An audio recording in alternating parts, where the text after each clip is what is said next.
Boa tarde a todos. Meu nome é Ricardo Ochoa, eu sou diretor de projetos da Alstom. Estou hoje aqui para falar com vocês sobre o projeto do Trem Maia, que é um projeto de trem intercidades que está sendo implementado nesse momento no México. Como nós temos um problema de horário, eu vou estar compartilhando com vocês uma apresentação com alguns vídeos curtos e vamos começar com ele, que sumariza de uma maneira bastante rápida quais são os principais objetivos. Eu volto no final dele para dar mais detalhes.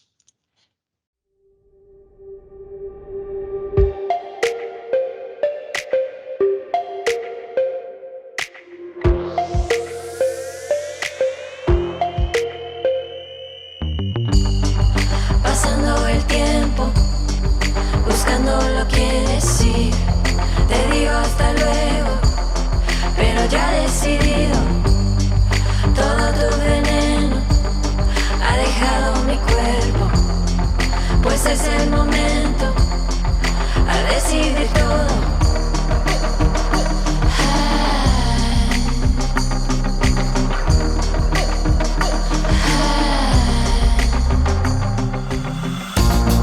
De vuelta al principio, solamente contigo,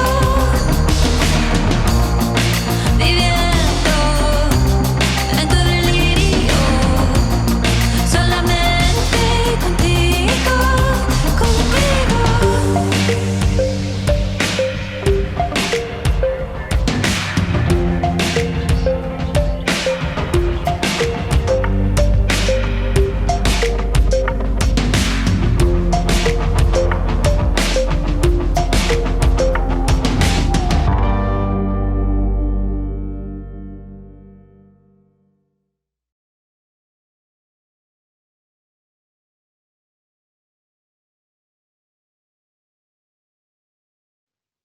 Muito bem. Então, começando, contexto geral do empreendimento que nós temos aqui. O Trem Maia é o maior projeto ferroviário do México que nós temos nos últimos anos, sendo hoje o maior projeto de interligação entre cidades da América Latina. O cliente ele não optou por um projeto turnkey, por fazer uma licitação de um projeto turnkey, mas sim fazer um projeto com os principais sistemas eletromecânicos, seja o material rodante, a sinalização e os equipamentos de oficina, deixando em licitações distintas a parte de obra civil, a parte de catenária, a parte de fornecimento de energia. Alguns trabalhos já foram iniciados de via permanente. Eu vou falar os trechos que estão sendo trabalhados nesse momento. A licitação do escopo de sistemas, que é o qual a Alstom se sagrou vencedora, são exatamente esses que eu falei para vocês: material rodante, sinalização, oficina e prestação de serviços de manutenção durante um período de 5 anos. Essa licitação foi realizada no primeiro semestre de 2021 e agora, em junho passado, nós recebemos a ordem de serviço para iniciar os trabalhos da fase 1. Existe uma fase 2, eu vou falar depois, que é uma opção do cliente e já tem todo o preço e condições também já acordadas, caso o cliente opta por fazê-la. O orçamento desse projeto, a título de informação de vocês, é de 1,6 bilhões de euros estimado pelo cliente. E as características principais dessa licitação desse projeto foi uma concorrência internacional. Não houve a pré-qualificação, ou seja, a pré-qualificação foi feita junto com a entrega da oferta final. A avaliação foi técnico-comercial, 50% para cada, em relação a peso. E o cronograma desse projeto foi extremamente desafiante, desde a fase de proposta, que nós só tivemos 4 meses para fazer a oferta, depois do edital totalmente congelado, bem como para a implantação vai ser muito desafiante. Nós temos apenas 28 meses para a implantação dos sistemas de sinalização, 42 para entre 24 e 30 para a implantação das oficinas, além dos 5 anos de prestação de serviços. A fase 2 já tem o preço definido, como eu falei, porém não estará sendo executado. Falando um pouco da via permanente, então, isso daqui é a Península de Yucatán, para quem conhece o mapa do México. O ponto mais importante conhecido pela maioria de vocês, acredito, é Cancún. E esse projeto ele vai ligar várias cidades ao longo dessa península. Ele corta 5 estados mexicanos e ele liga povoados, atrações turísticas e grandes cidades. Então, o objetivo desse projeto é aproveitar essa linha ferroviária para permitir que os turistas possam se deslocar de um ponto a outro de atrações sem perder muito tempo, ao mesmo tempo que permite maior mobilidade das pessoas que vivem nessas cidades e nessas regiões, desenvolvendo como um todo a economia dessa península. Falando um pouquinho da implantação da via, que não é o escopo da Alstom, mas é importante para a gente entender o empreendimento como um todo, nós estamos falando de um projeto de 1.000 quilômetros, não é pouca coisa, dividido em 7 seções, sendo que as 5 primeiras compõem a fase 1. Vocês podem ver aqui os segmentos, então a fase 1 começa aqui e vem mais ou menos até aqui. Os 6 e os 7 são opcionais do cliente, ainda não está definido se será feito ou não. Existiam já algumas linhas de carga em alguns trechos, porém, que são os que já estão em linha cheia, os em linha pontilhada são os que vão ser construídos. As linhas de carga que existiam aqui não são eletrificadas e vão seguir não sendo eletrificadas, são linhas singelas, em pouco movimento, porém, nos novos trechos, nós vamos ter eletrificação das vias, não faz parte do nosso contrato, faz parte de outro contrato, porém, o nosso material rodante, ele tem que estar preparado para andar tanto em trechos com catenária, sem catenária. Existem trechos de bitola, de via permanente dupla, via permanente singela.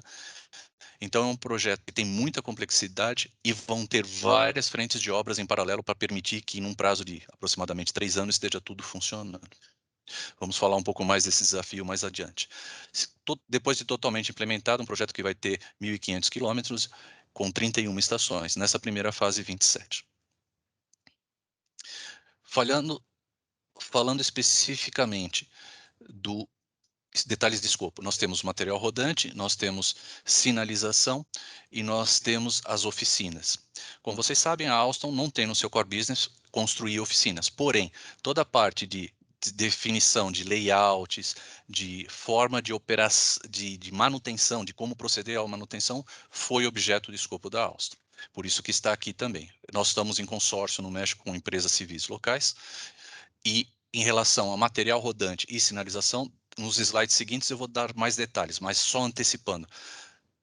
Por conta da característica da via, o cliente exigiu que nós fornecêssemos 5 configurações distintas de trens. Trens curtos, trens compridos, trens de restaurantes, trens com cabine, enfim, de todos os tipos. Sinalização. Ele definiu que seria a sinalização padrão europeu, ERTMS nível 1, para essa situação, um centro de controle operacional, sistemas de telecom e auxiliares por todas as vias e estações. Nós vamos entrar em detalhes agora, daqui para frente, em cada um deles, vocês já vão ver em seguida. Sobre a parte de serviços de manutenção, o objetivo dessa apresentação não é detalhar demais esse ponto, mas eu acho que é importante deixar claro que, dentro do nosso escopo existe os serviços de manutenção, prestação de serviços de manutenção preditiva, preventiva, corretiva, assistência à falha em via, em caso de ocorrência de algum problema, limpeza, lavagem de trens, reparo contra vandalismos, em caso de acidentes, gestão e tratamento da obsolescência e manutenção dessas oficinas que vão ser construídas. Finalmente, para dar uma visão completa, a performance requerida, alguns pontos principais. Em termos de velocidade, o cliente definiu que a velocidade máxima dos trens não poderia passar de 160 km por hora, dos trens de passageiros, dos de carga de 100, dos de cargas não fazem parte do nosso escopo. Como comentado, 45% da via desse projeto vai ser dupla, eletrificada e bidirecional, os outros 55% não. Então, um grande desafio. O tráfego do trem de carga só vai ser permitido fora do horário da circulação dos trens de passageiros, e os tempos de headway e de viagens foram definidos pelo cliente nesse quadrinho abaixo. Cabe aqui uma ressalva. Normalmente, projetos turnkey, cabe ao fornecedor fazer essa definição e a confirmação dessas informações. Nesse caso aqui, não. O cliente já passou isso pronto para a gente. Esses dados já foram dados de entrada, ele queria que nosso sistema e os nossos equipamentos tornassem isso daqui possível, e é isso que nós fizemos, vocês vão ver como. Apenas um exemplo prático e usando uma referência que nós temos aqui hoje no estado de São Paulo, que é o trem Intercidade São Paulo-Campinas. Se a gente olha o trecho Cancún-Tulum, nós estamos falando de uma distância de 120 quilômetros que o cliente nos pede que seja percorrido em 1h10, né? Porém com headway de 1 hora. Claro, não é comparável a São Paulo-Campinas, não é isso, porém na segunda fase já com intervalo de 20 minutos. Não é exatamente o que o que o governo de São Paulo quer aqui para o TIC, mas é algo que pode servir bastante de brainstorm, quais foram as soluções, quais foram as dificuldades, como está sendo implementado, enfim. É algo que pode servir de brainstorm e é uma informação pública que vocês podem obter diretamente com o cliente mexicano ou, se em caso de dificuldade, até mesmo com a Alstom, as informações públicas, não há nenhum problema, nós podemos passar depois para vocês. Agora sim, falando um pouquinho mais sobre as soluções técnicas que nós definimos aqui e apresentamos, começando com o material rodante. Então, como comentado, o cliente nos deu os dados de entrada, então ele definiu a bitola, definiu a rampa máxima, o tamanho máximo da plataforma, fornecimento de energia em 25 kV, 60 Hz, e a velocidade máxima, e definiu a quantidade de passageiros que cada uma das configurações de trens teria que cumprir.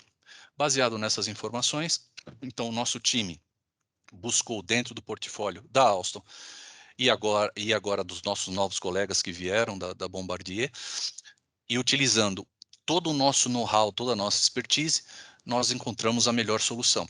Então, para os trens curtos, nós usamos a solução de ter trens com composições de 4 carros e para os trens maiores de 7 carros, não de 8 carros.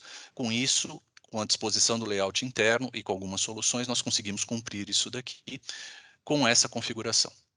A configuração também foi uma decisão de cada um dos proponentes, então cada um deu a sua própria solução, a nossa foi a vencedora.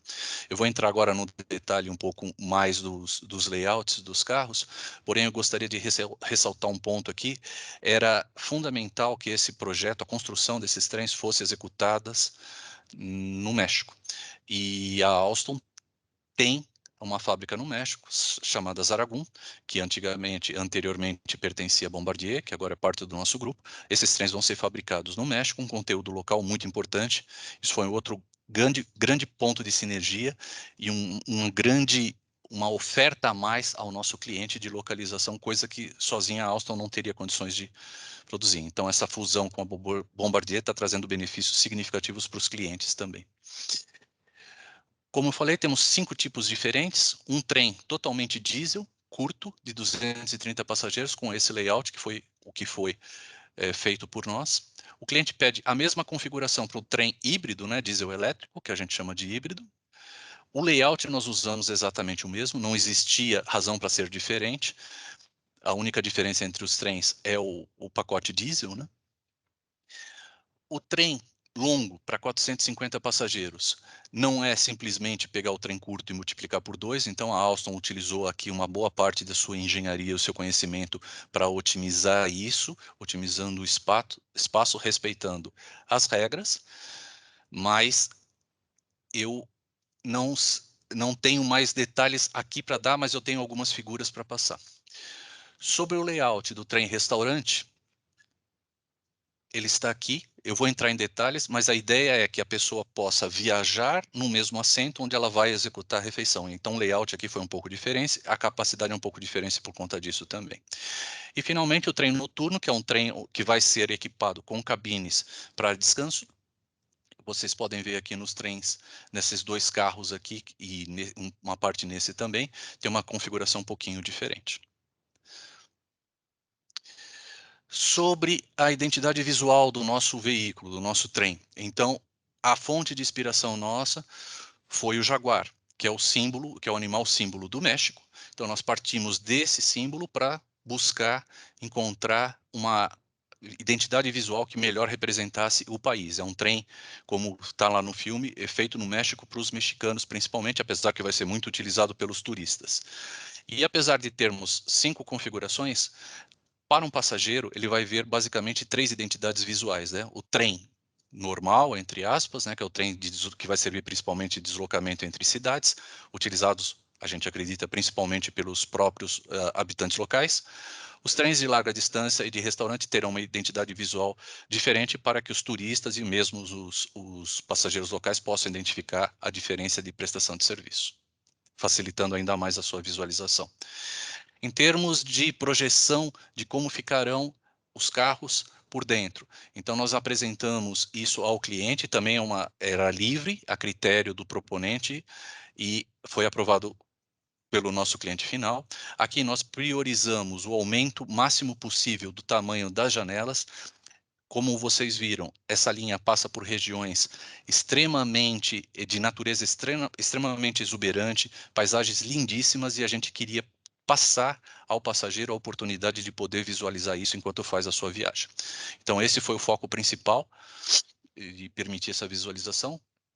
A visualização da primeira classe, com espaço maior entre as pernas e os passageiros. A classe turística, ou segunda classe, muito comum na Europa, que você tem uma redução do espaçamento entre as pernas, porém com a mesma capacidade dos trens da Europa e mantendo a capacidade requerida pelo cliente. É importante dizer que todos os trens vão estar equipados e com um carro com cafeteria para permitir que os passageiros possam se beneficiar desse serviço. A projeção do carro-restaurante, como eu falei, é uma configuração um pouco diferente que vai permitir que o passageiro, ao mesmo tempo que possa viajar com conforto, também possa realizar sua refeição confortavelmente com o serviço de bordo. E, finalmente, a projeção de como vão ficar os carros-cabines. Então, cabines individuais, que chamadas aqui, está mencionando camarote, que é quase isso. Você tem banheiros individuais e um beliche à disposição dos passageiros. Da parte de material rodante, era isso que eu queria enfatizar. Vamos agora falar um pouquinho de sinalização, telecom e auxiliares. Então, como mencionado anteriormente, a solução do cliente foi a utilização do ERTMS. Então, ele deixou bem claro a todos os proponentes que essa seria a tecnologia que deveria ser seguida por todos. Tecnologia ERTMS, acredito que seja de conhecimento da maioria de vocês. Para quem não sabe, é a padronização do tipo de sinalização de trens regionais que é usado na Europa. Foi definido em comum acordo entre todos os países e também por um consórcio de empresas onde todos os fabricantes participam e opinam constantemente, fazendo aperfeiçoamentos de maneira a permitir uma viagem tranquila, segura, sem interrupções entre os diversos países da Europa. Para vocês terem uma ideia, está em mais de 48 países hoje, mais de 100 mil quilômetros de via utilizam essa tecnologia. Aqui tem uma charge que exemplifica bem qual era a dificuldade que existia na Europa. Antes da implantação dessa padronização, você tinha um trem vindo de um país, quando chegava em outro país, você tinha uma sinalização diferente. Isso obrigava que o trem tivesse diferentes equipamentos de bordo, diferentes tecnologias, e com essa nova padronização, aqui do lado direito dessa animação, vocês podem ver intuitivamente o benefício que foi trazido por essa padronização. Então, é algo já comprovado e já em funcionamento. Um pouco mais sobre como ele funciona. Então, o ERTMS ele funciona através de um sinal que é enviado para o sinaleiro, que transmite para as balivas ativas, no caso da solução do ERTS nível 1, que é do trem Maia, e isso é depois transferido para o trem, quando o trem passa por essas balizas, vai diretamente para o computador de bordo, que aí faz a análise e atua, se necessário, acelerador, freios, etc. Como eu comentei, para o trem Maia, a especificação do cliente solicitava que fosse utilizado o nível 1 do ERTMS. A diferença entre os níveis, basicamente, é o nível de automação que você tem entre eles. O nível 1 é o mais simples, que é mais que suficiente para a capacidade de transporte que está sendo projetada para esse sistema. Então, você tem um intertravamento convencional aqui, autorização do movimento vem das balizas, como comentei, e você tem os circuitos de via normal como um sistema de sinalização que nós já conhecemos aqui no Brasil. Nível 2 e 3 eu não vou falar nessa apresentação por questões de tempo, mas a gente fica à disposição caso seja de interesse dos senhores. Como funciona o nível de automação no nível 1, que nós já falamos? Então, a informação é enviada pelos sinaleiros. Tem um filminho aqui que acho que é o jeito mais fácil da gente entender como funciona. Esse sinal vem, passa por um coder, que envia essas informações para as balizas, e quando o trem passa na baliza, ele pega essa informação e aí ele atua, freio, acelerador, e, enfim, o que for necessário para permitir a operação segura de todos os passageiros. Em termos de produto, o que nós utilizamos no México foi a solução Interflow 250, é um RTMS nível 1, veio dos nossos novos colegas da Bombardier. Você tem intertravamento, controladores de objetos, detecção, ATP embarcado e sinaleiros em LED e máquinas de chave. A solução de sinalização foi uma solução híbrida e é o primeiro benefício que a gente entrega ao cliente depois da nossa integração com a Bombardier. Você tem uma solução onde você tem os equipamentos ao largo da via que foram fornecidos da Bombardier, os equipamentos de bordo vieram da Alstom, e essa junção de forças trouxe uma solução extremamente competitiva, tanto tecnologicamente quanto a nível de preço para o cliente. Sobre a parte do CCO, a solução que nós usamos é a solução Iconis, que a gente utiliza para mainlines na Europa. É uma solução Alstom já consagrada em vários países, então Itália, Suíça, Grécia, Romênia, Dinamarca, Egito, etc., já utilizam essa tecnologia com bastante sucesso, sem problema, uma solução comprovada. E como eu falei no começo, não é só sinalização e telecom, tem a parte de infraestrutura e sistemas auxiliares, que é extremamente importante numa via tão grande quanto essa, de 1.000 quilômetros. Você precisa de um nível de automatização muito grande para ser competitivo em termos de operação. E aí fomos solicitados a colocar muitos detetores ao longo da via, como de objetos caídos, como de roda quente, peso dos carros, impacto vertical, estados das rodas, etc. Além disso, obviamente, o sistema vai ser dotado de rádio tetra, alimentação elétrica através de painéis solares, telefonia fixa como padrão, UPS, e 2 pontos a destacar: cybersecurity ou cibersegurança. Então são requisitos extremamente fortes nesse projeto do Trem Maia. Todo mundo sabe o que está acontecendo hoje com o mundo em termos de cyberataque, então cada vez mais vai se ganhar importância sobre isso, e os nossos sistemas estão todos preparados para atender e corresponder à expectativa dos clientes em termos de proteção à segurança da operação. E também o BIM, nós vamos estar fornecendo todo e controlando esse projeto utilizando modelagem 2D e 3D, conforme as práticas mais modernas de mercado, o estado da arte do mercado. Finalmente, oficina de manutenção, não vou falar muito aqui porque não é o nosso core business, nós temos que implementar em nosso escopo, considerando as duas fases, 3 oficinas de manutenção e mais 6 pátios de estacionamento ao longo da via. Alguns pátios estão juntos com as oficinas de manutenção. A construção da oficina, como eu disse, não vai ser feita pela Alstom, porém, a definição do layout interno, bem como dos equipamentos, bem como do processo de manutenção, do ciclo de manutenção, tudo isso foi feito pela Alstom e foi dimensionado pela Alstom junto com a nossa equipe de manutenção, para que a gente tivesse uma otimização de espaços e aí, consequentemente, uma redução do custo final para o cliente. Sobre o escopo era isso, falando um pouquinho agora dos serviços de manutenção. Então, nós vamos, como já mencionado, é uma linha grande demais, então a gente tem que utilizar o máximo possível processos e sistemas e soluções digitalizadas, remotamente possíveis de atuarmos, de maneira a otimizar o máximo possível as nossas equipes no campo.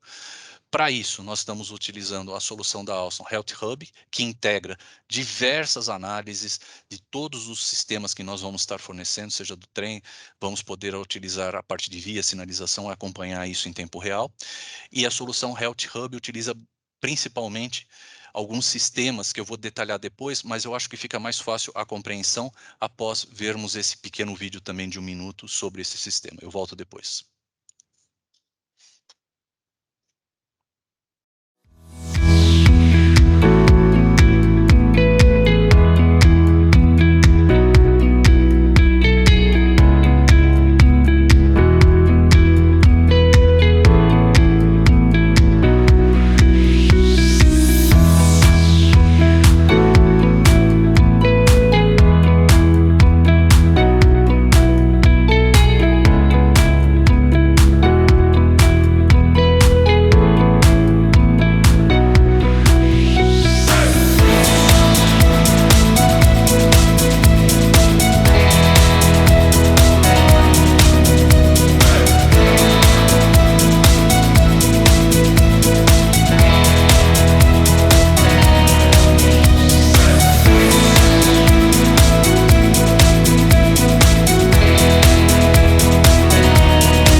Continuando aqui para encerrar. Então, como vocês viram, o Health Hub é uma plataforma, uma solução integrada de vários subcomponentes. Vamos destacar dois aqui que nós estamos utilizando e vamos utilizar no Trem Maia. O primeiro é o Train Scanner, então vocês podem comparar isso com um scanner médico.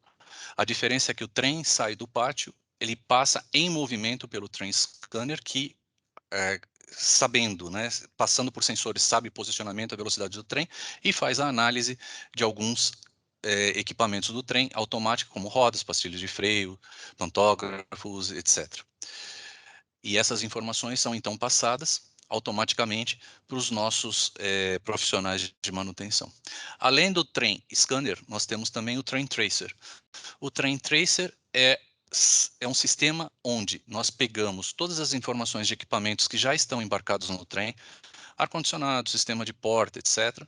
Essas informações são transmitidas por uma rede de 4G aos nossos servidores da Alstom, em qualquer lugar do mundo, e através disso a gente consegue acompanhar em tempo real o que está acontecendo com um determinado trem em qualquer localidade.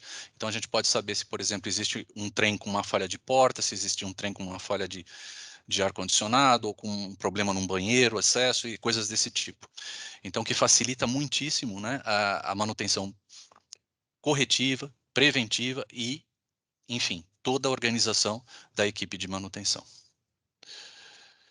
Gente, muito obrigado. O tempo, infelizmente, é curto para tudo que a gente gostaria de falar, mas eu acho que deu para passar uma ideia geral do que é esse projeto para vocês. E nós estamos à disposição para qualquer dúvida, necessidade de informação e, caso seja de interesse de vocês, também podemos passar, fazer uma apresentação mais detalhada, específica, fazer uma comparação com outros projetos que vocês tenham em vistas, seja em São Paulo, seja em outro estado. A Alstom está presente pelo Brasil inteiro, como vocês sabem, na América Latina toda. Se outras pessoas estiverem vendo esse vídeo, além dos brasileiros, estamos à disposição, seja no Brasil, seja em qualquer outro país da América Latina. Ok? Muito obrigado pela atenção de todos, um grande abraço, bom evento para vocês. Estamos à disposição para as perguntas agora que vocês eventualmente tenham. Um grande abraço.